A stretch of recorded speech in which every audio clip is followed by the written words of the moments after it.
Okay, so we're doing Bible study today is 10/15/2023. Israel's been in war now for what, 8 days? And so Israel, the last time Israel was together as one nation was under King Solomon. And King Solomon died roughly around 931 BC. So is Jerusalem, when I say Israel, Jerusalem was one nation under King David. It stayed one nation under King Solomon. King Solomon's been dead now 2,954 years as of this year, 2023. But when King Solomon dies, Rehoboam caused Jerusalem divide in half, the north and the south. So it became Jerusalem in the north and it became Judah in the south. Now, it wasn't until roughly within the last 50 years that all of that time, almost 3,000 years, over 2,900 years, Jerusalem has been divided. And so that's amazing that the prophecies of Ezekiel and some of the other prophets we're going to go through today all are written roughly around 24 to 2,600 years ago. It took 24 to 2,600 years for those prophecies to even begin to be fulfilled because Jerusalem was always divided. It was always north Jerusalem to the south Judah. It's always been like that since the time the prophets wrote it. And so that's what makes this time period so profoundly biblical, because it could not happen until 50 years ago, almost to the hour, within hours of the Yom Kippur War that happened October 6th of 1973, and then you have the war that started here October 7th of this year, 2023.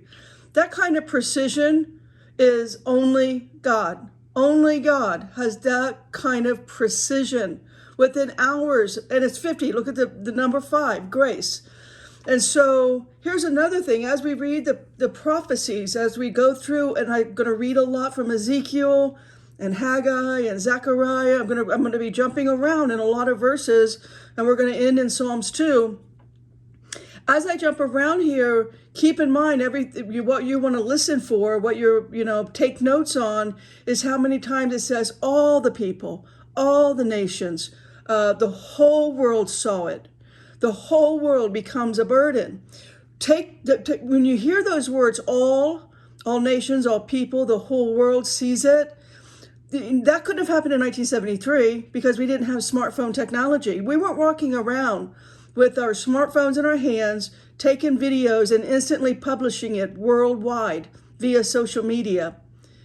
And going forward, it couldn't happen going forward because going forward, we're just going into an AI-based system, which means everything is computer generated. There'll be no thing that's actual reality because AI will only let you see what AI wants you to see, what they've generated, and the narrative they've generated, and whatever Bible they've generated. It's going to be an AI future. We're in this little biblical time set. We're in God's hand, basically. We are totally 100% in God's hand because God knows, all right, AI is going to take over here and the prophetic clock is ticking down. Literally, the only thing that matters to God is his people and his city. And the city of God is quite literally Jerusalem, right? So let's talk about this, because if we don't understand how prophetic and profound God is, super clear with his prophets. Jerusalem is all that matters. It's my city. It's my people. It's my land. And so that's what we need to understand. That prophecy, that if you're going to start the biblical stopwatch, if you will, that means that something profound and almost unbelievable, the fact, the real deal is around those fences that Hamas came through, and Hamas is Hebrew for violence. Those fences and that ground is so fortified, they would have known if a cockroach came past that fence. So this is Bible prophecy playing out. For whatever reason people want to give it, doesn't matter. It's in God's hand. And this is what's happening before the second coming of man, before Jesus himself comes, opens his mouth, and it's done. It's over. And we're in a new Jerusalem. when Jesus comes and stands on the Mount of Olives and just takes it all out. This is what has to happen. And so we're going to be going through all of the prophecies talking about what's going to happen after Israel becomes a nation. That's what you have to keep in mind, because everything that I'll be talking about, I've combed through the verses that this could only happen when Jerusalem is one nation. Jerusalem has only been one nation since 1967. That's it, 1967. So Jerusalem is very young, and the fact that it was not divided. It's not Jerusalem and Judah. It's one nation. It's Jerusalem. Okay, so I'm just going to throw out some stats here that's interesting. At least to me, it's interesting. Jerusalem is mentioned over 800 times in the Bible. It is where God promises that the Lamb of God, his son, Jesus Christ, is going to come. It's also where God is going to give the land to Abraham. It is here that David was promised a future son that would have an endless kingdom. So Jerusalem is mentioned 814 times in 766 verses. Jerusalem is also known as Zion. That's mentioned 160 times. It's also called the City of David. That's mentioned 46 times. And it's also called the City of God. And that's mentioned twice in Psalms. We'll read that at the end when we're going to read Psalms. We're going to wrap up tonight's Bible study in Psalms.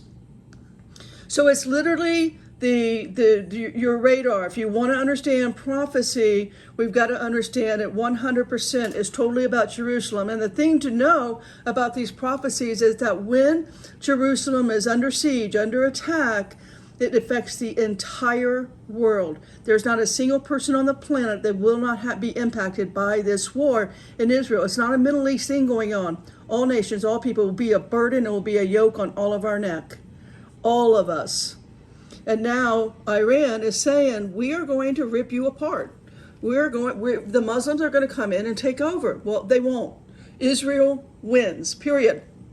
Now, 2/3 of it will be wiped out, 2/3 of the people will be gone, but they win. And we'll go through that. But first I want to just break it down about what Jerusalem has been through. Babylon took Jerusalem over in 2,600 years ago.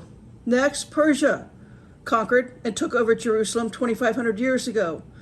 Greece then came in, took over Jerusalem 2,200 years ago. Then Rome came in 2,100 years ago. Then the Muslims took it over 1,300 years ago. Then Turkey, the Ottoman Turks, took it over 500 years ago. Lastly, the British took it over 90 years ago, and it's only been just over 40 short years that God has allowed Jerusalem to be the capital of Israel as one nation. And so this is incredible. And what happened on the very day that Hamas, which means violence, again, Hamas is a Hebrew word and it means violence. And what happened on the very day of the day of the first attack fulfilled completely Zechariah 12:3. And in that day will I make Jerusalem a burdensome stone for all people. That's us, guys. It's us in America. It's you guys in Asia. It's you guys in Africa. It's you guys in India. It's you guys in South America. I don't care where you are on the planet. Jerusalem just became a burden on all of us. We all have a yoke on our neck now. So we have to take the word of God literally. Okay, so let's repeat that. And in that day, that one day, 1 hour and 1 day, one day, will I make Jerusalem a burdensome stone for all people. All that burden themselves with it shall be cut in pieces. Though all the people of the earth be gathered together against it. This says all the people. So everyone on the planet will feel the impact of this war. That means that the intensity of the birth pangs, right? Now you've gone past the 3 minutes between contractions. You're on the way to the hospital now. And so this is what Ezekiel prophesies, again, 2,600 years ago. Here's how Ezekiel prophesies about Jerusalem becoming one nation, no longer divided. It's not north and south. All right. So Ezekiel 37, let's start reading in 17. And join them one to another into one stick. Okay, that one stick is Jerusalem, and it's one nation. It's not divided. It's not north and south. That happened when Solomon died. And it stayed that way. After Solomon died and Rehoboam who was a bad king. He divided. He was a bad king, so the nations weakened and they split up apart. And so this is Ezekiel saying, but it's going to become one stick again. It's going to become one nation under God. And this is what Ezekiel 37 is about. So let's read again. Let's start in 17. And join them one to another into one stick, and they shall become one in thine hand. One stick is Jerusalem. Now, verse 18. And when the children of thy people shall speak unto thee, saying, Wilt thou not show us what thou mean by this? Say unto them, Thus saith the Lord God, Behold, I will take the stick of Joseph, which is in the hand of Ephraim, and the tribes of Israel, his fellows. I will put them with him, even with the stick of Judah, and make them one stick. They shall be one in my hand. Today, Jerusalem is in the hand of God as one nation. 2,600 years it took for Ezekiel's prophecy to be true today. And verse 20, And the sticks whereon thou write shall be in thine hand before their eyes, and say unto them, Thus saith the Lord God, Behold, I will take the children of Israel from among the heathen, whither they be gone, and will gather them on every side, and will bring them into their own land. And 22, And I will make them one nation in the land upon the mountains of Israel, and one king shall be king to them all. And they shall be no more two nations, neither shall they be divided into two kingdoms any more at all. So they became one nation in one day, May 14th, 1948, under President Harry Truman. And so this is incredible. I mean, it took, again, Solomon died 2,954 years ago, as of this year. And so this time, what's going on right now, absolutely leads to the second coming, the final 7 years. Now, is there going to be a time period before the second coming? Sure, we're not given that. I'm not saying that the clock starts ticking like next year. If this settles down, that the next 7 years. I'm just saying this is the final prophecies that will lead to the next set of prophecies, because all of the last prophecies of the Bible has to do with the final 7 years and the second coming of Jesus. So prophecy is being fulfilled that will lead to, that ushers in the second coming of second coming Son of Man. Now, Ezekiel, let's jump forward. Let's go to Ezekiel 38 and let's read verses 8 and 9, because it describes to the core what is happening today. And keep in mind, Ezekiel is, a captive as he's writing this. In other words, Jerusalem has been taken over by Babylon. After many days thou shalt be visited. In the latter years thou shalt come into the land that is brought back from the sword, and is gathered out of many people against the mountains of Israel, which have been always waste, but it is brought forth out of the nations, and they shall dwell safely, all of them. Thou shalt ascend and come like a storm. Thou shalt be like a cloud to cover the land, thou and all thy bands, and many people with thee. So it says they will dwell safely. For the last 50 years, Jerusalem has grown incredibly rich, very prosperous, full of abundance of everything. They're the breadbasket of the entire world. They provide all of Europe with fruit. This little land, it's a bitty teeny tiny, it's smaller than New Jersey. The amount of wealth and resources and the amount, the strength of their army, the IDF, the Israeli Defense Force, is amazing what they've accomplished in 50 years. It's incredible. I don't know why they don't get the credit. They deserve way more credit than they get. But they have been safely with them, or I should say safely living, because they're so fortified. Jerusalem is incredibly fortified. So, but then like a storm over the land, and there it just happened. So let's jump over into Ezekiel 38, verse 12. To take a spoil and to take a prey, to turn thine hand upon the desolate places that are now inhabited, and upon the people that are gathered out of the nations, which have gotten cattle and goods that dwell in the midst of the land. That's Israel today. Like I said, so secure. They're the most surveilled. People were relaxed, at peace. Everybody was celebrating. It was the last day of the Feast of Tabernacles. There was huge celebrations going on all over Israel. So let's jump over to Amos. Let's go Amos 6 and let's read verses 1 to 6.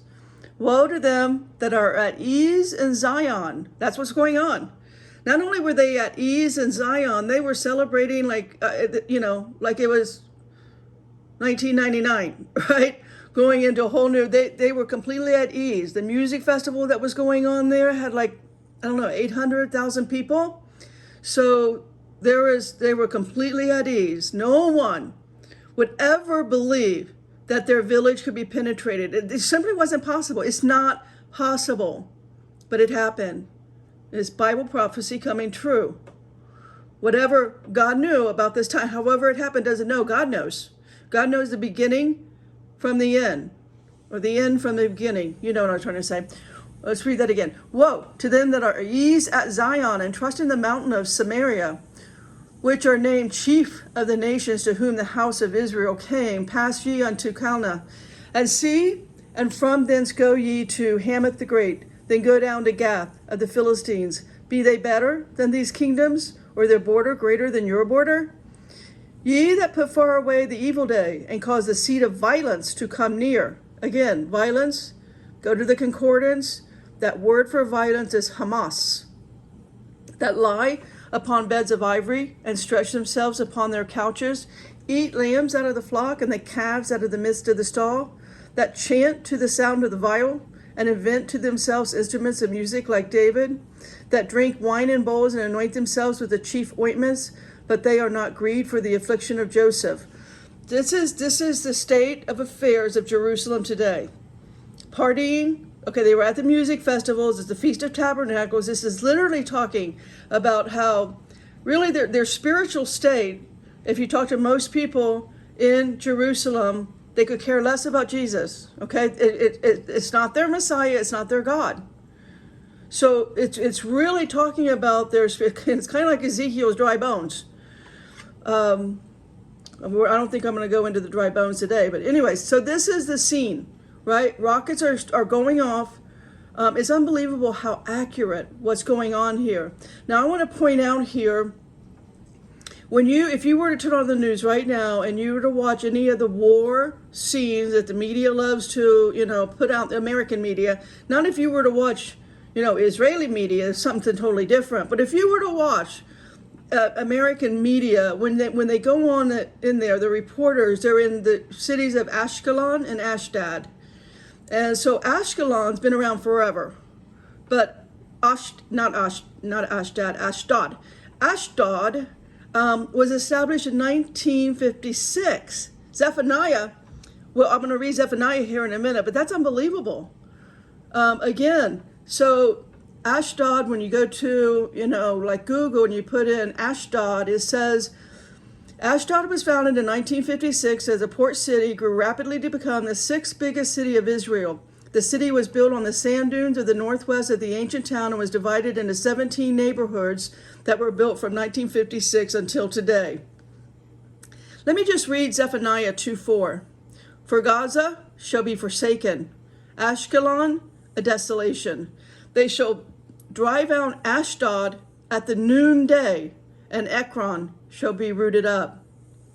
That literally was fulfilled last Saturday or Sunday. Did we wake up to a Saturday or Sunday? I don't remember which day. It doesn't matter. But we saw rockets at the noonday going down in Ashdod. We saw that. The whole world saw it because everyone in Israel's got their cell phones out, filming it, recording it, and sending it through social media. The entire world. This is literally prophecy that has to be fulfilled before the second coming. So now look, Israel is and always has been hated by the entire world. It is the wealthiest it has ever been. We read that in Ezekiel 38, verse 13. Sheba, Dedan, merchants of Tarshish, with all the young lions thereof, shall say unto thee, Art thou come to take a spoil? Hast thou gathered thy company to take a prey? to carry away silver and gold, to take away cattle and goods, to take a great spoil. Silver and gold in the Bible, guys, is usually always referred to as God's people. We are silver and gold to God. He doesn't care about money. He cares about us. And we're going to be tried as silver and gold is tried through the furnaces. So that's, and did they not take away hostages? Yes, they did. They took away all kinds of Israelis. So in the coming days and months, what are we going to see? Well, we're going to see, from what I can tell, is the intervention by God's hand. Ezekiel 39, 9 and 10. So let's read that. And they that dwell in the cities of Israel shall go forth, and shall set on fire and burn the weapons, both the shields and the bucklers, the bows and the arrows and the handstaves and the spears, and they shall burn them with fire 7 years. So, verse 10, so that they shall take no wood out of the field, neither cut down any out of the forest, for they shall burn the weapons with fire. They shall spoil those that spoiled them, and rob those that robbed them, saith the Lord God. Ezekiel 36, 10 and 11. And I will multiply men upon you, all the house of Israel, even all of it. The cities shall be inhabited, and the waste shall be builded. And I will multiply upon you man and beast, and they shall increase and bring fruit. I will settle you after your old estates. I will do better unto you than your beginnings, and you shall know that I am Lord. That's the state of Israel today. When Ezekiel was writing this, Jerusalem was Ezekiel's captive, and Babylon is in charge. And here Ezekiel is prophesying one day, not only are you going to be completely rebuilt, and all of this rubble, the waste that you see now around you, is going to be built and multiplied. You're going to bring fruit basically to all the world. He's prophesying that one day the Israelites are going to be better than the first day. They're at their end days. They are going to be the most prosperous and the most safe, and that is Israel today. Before the war started, that was Israel. Now I want to read Haggai. And the reason I want to read Haggai, because I'm going to get into Zechariah. I already read Zechariah 12:3, and the whole world saw it. The whole world has now got a yoke on their neck. This thing is going to affect everybody on the planet. Now, if you understand Haggai, Zechariah, and Malachi, those three prophets lived in the same timeline. They all lived around the same time. Haggai was the prophet before Zechariah took over. So where Haggai leaves off, Zechariah picks up. So the story of the final days is in Haggai, Zechariah, and Malachi. And I'm not going to read Malachi today, but I'm going to read the last words that Haggai is going to say. And I've already read to you Zechariah 12:3, because in Zechariah, and we're going to get to more of Zechariah, because his last 12, 13, and 14, those chapters are about the days that we're in right now. Okay, so let me first with Haggai. Haggai 2, I'm going to read starting at verse 16 down to 23. And this is what's coming. So you know what's coming. This is what Haggai is telling us. Since those days were when one came to a heap of 20 measures, there were but 10. When one came to a press fat for to draw out 50 vessels out of the press, there were but 20. Let me interpret that for you real quick. What he's saying, this is the spiritual state of affairs that the people are in today. Not only in Jerusalem, but throughout the entire world, because when this war happened, it said it was a burdensome on all people and all nations. This is talking about that it's so much easier for people to sin than to be righteous. That God is looking down, and he's looking for his righteous, and he's thinking, there's a heap of 20 measures, but there were but 10. Half the world, he says press fat to draw out 50 vessels, and there's only but 20. More than half of the world finds it easier to sin than to be righteous. So this here is talking about the spiritual state of affairs. That's where we're in. I would not think that 40% of the people on planet Earth is righteous. I highly doubt that. I think it may be around 10% of the people on planet Earth that are righteous and want to live without sin, because that's not the state of the flesh. We are a fallen people. We're fallen nature. Most of us will never turn upright because it doesn't suit our fleshly desires, right? And if we don't turn upright, we're not getting into the kingdom. And again, I'm not going to go into all the verses with upright, but I did for the study of this. I did that for the study. I'll do another video tomorrow on some of that. Okay, verse 17. So I explained 16, right? It sounds a little complicated, but it's not that complicated. It just means there's more people sinning than there are worshiping God. And that's when he comes back. So he can bring the spirit of repentance onto us. Ezekiel will tell us about that later. 17. I smote you with a blasting and with mildew and with hail in the labors of your hands, yet you turn not to me, saith the Lord. See, the Lord's saying, when I come back, there's going to be very few of you that's going to recognize me. You're not going to recognize my hand in this. You're not going to recognize Bible prophecy. And they're not. Today, I tried to listen to some of the pastors in America that have big names, that hold these big conferences, and none of them are really, they're saying what a big deal the war in Israel is, but they're not quoting any scripture. They're not backing it up with anything. I think they just don't know. I think that they're so cemetery trained, they just can't, get in and dig out the scriptures on this. Verse 18, consider now from this day and upward, from the 24th day of the 9th month, even from the day that the foundation of the Lord's temple was laid, consider it. Is the seed yet in the barn? Yea, as yet the vine and the fig tree and the pomegranate and the olive tree hath not brought forth. From this day will I bless you.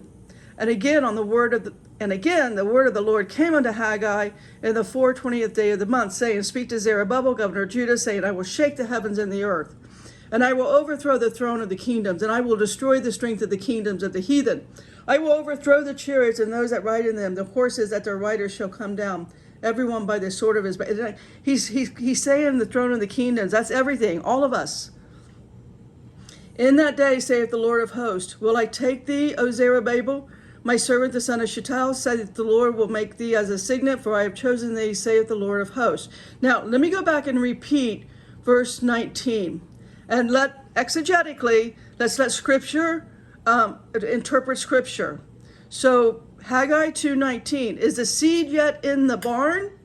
Well, what does that mean? Jesus tells us. Jesus is really subtle, but he's so, in almost every single parable and everything he says, he will say it's subtle unless you catch it. It's very easy to miss. But exegetically, he will repeat his prophets over and over and over. And so here in Matthew 13:30, he's talking about what Haggai is saying right here. Is the seed yet in the barn? All right, Matthew 13:30. Jesus is saying this, red letters. Let both grow together until the harvest. And then the time of harvest I will say to the reapers, gather ye together first the tares, bind them in bundles to burn them, but gather the wheat into my barn. Jesus has the barn, and that's where we're headed, guys. Us, the wheat, his potter's vessels. All right, I'm going to jump now to Zechariah 12-14. I'm just going to pick out, I read it all, several times actually. I'm going to pick out verses that I know apply to us today, that is important for us today. Zechariah 12:2. Behold, I will make Jerusalem a cup of trembling unto all the people round about, when they shall be in siege both against Judah and against Jerusalem. All right, so what's going on today? He's saying that every person on the planet is going to be in this cup of trembling. There will be no one not impacted in any way, in any shape or form of this war. The trickle effect, well, it's just going to be a trembling cup. We're either going to take the Bible literally and the Word of God literally, or we're not. We're in that. That's it. Life as we know it now becomes a trembling cup. All right, jump down, Zechariah 12, verse 9. And it shall come to pass in that day, I will seek to destroy all the nations that come against Jerusalem. We don't know how this is going to play out. It looks like the United States is an ally right now. Do we know that to be true? If they funded Iran, who started all of this? God knows what's going on behind closed doors and secret meetings, whatever the deep state is up to. God knows that all the nations have come against Jerusalem. He knows that. So let's not be naive. So what's going to start literally World War III? God himself now is in the outcome. All right, this is Zechariah 13:8. And it shall come to pass that in all the land, saith the Lord, 2 parts therein shall be cut off and die, but the third shall be left therein. 2/3 of the people in Jerusalem, Israel, 2/3 of the land, gone. 1/3 will survive.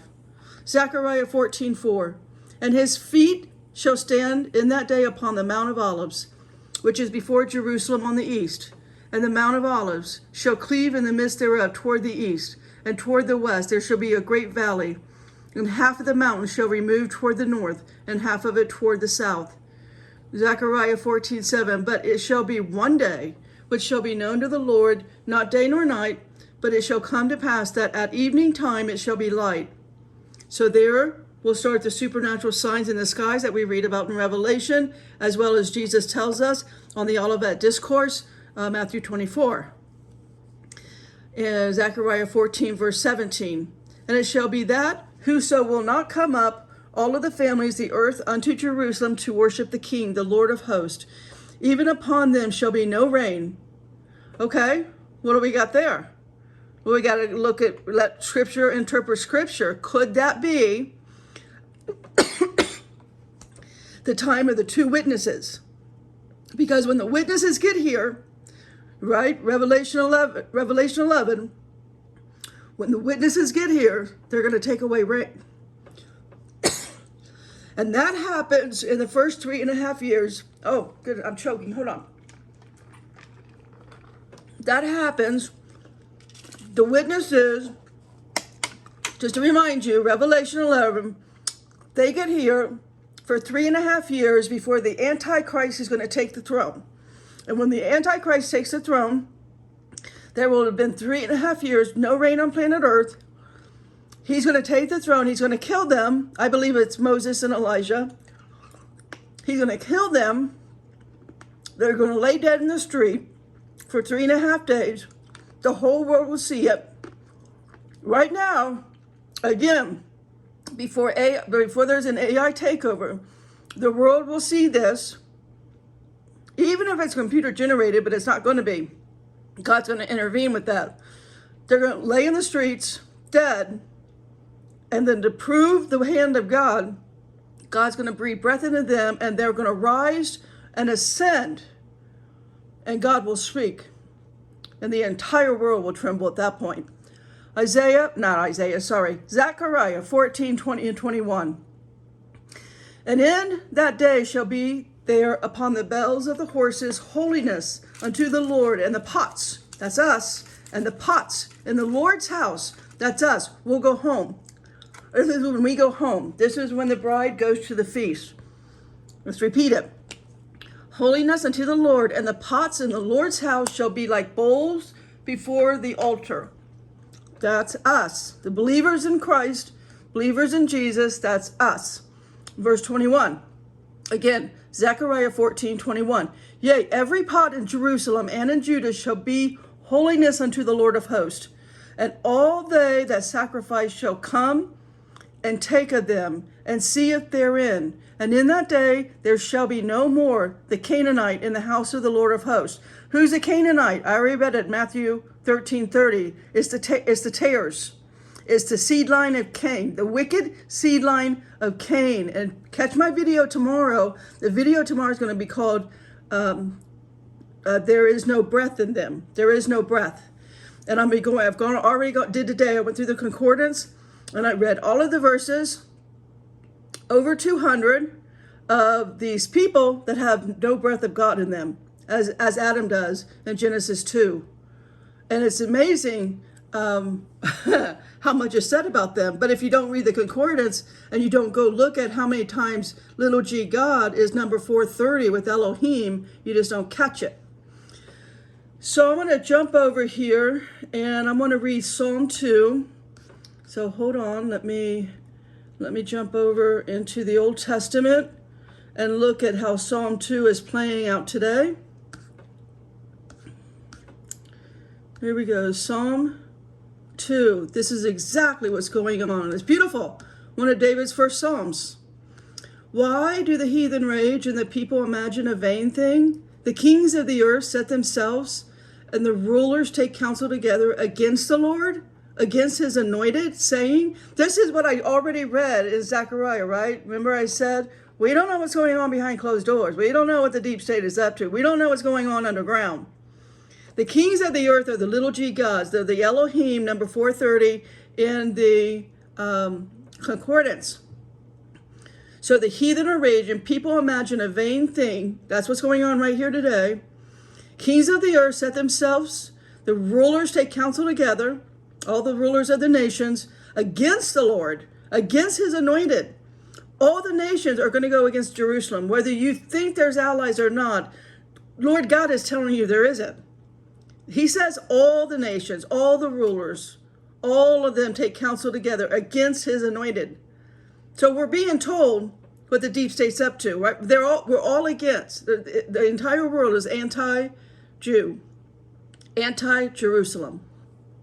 So I'm going to go with the word of God on this.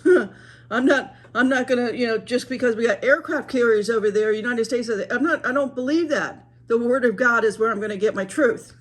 Let us break their bands asunder and cast away their cords from us. He that sitteth in the heavens shall laugh. The Lord shall have them in derision. Then shall he speak unto them in his wrath and vex them in his sore displeasure. Yet have I set my king upon the holy hill of Zion? That's Jesus. I will declare the decree. The Lord hath said unto me, thou art my son. This day I have begotten thee. Ask of me. I shall give thee the heathen for thine inheritance, and the uttermost parts of the earth for thy possession. Thou shalt break them with a rod of iron. Thou shalt dash them in pieces like the potter's vessel. That's Jesus coming back for Armageddon in Revelation 19. Be wise now therefore, O ye kings. Be instructed, ye judges of the earth. Judges of the earth. Judges are also the number 430 Elohim. They're also considered judges. Whether you call them angels, judges, rulers, kings, princes, it's all the same. It's Elohim, number 430. Again, tomorrow's video is going to be focused completely on that. That's where we are. They're going to make themselves known. Everything is going to be revealed. And we need to understand this revealing when it happens, because everyone's going to be shocked. Let's finish out Psalms 2, verse 11. Serve the Lord with fear and rejoice with trembling. Kiss the Son, lest he be angry and ye perish from the way when his wrath is kindled but a little. Blessed are all they that put their trust in him. And so from here, Joel 3 ends it. Let me jump over to Joel 3 here real quick. Hold on. Let me just jump over to Joel 3 and see how it ends. So Joel has got a good, all the minor prophets are on the final prophecies, just so you know, all of them. All 12 minor prophets are on the final years and the second coming, the last 7 years. But here's how it ends. Oops, I'm not in Joel 3 yet. I was in Joel 1. Joel 3, let's see how it ends. Egypt shall be a desolation.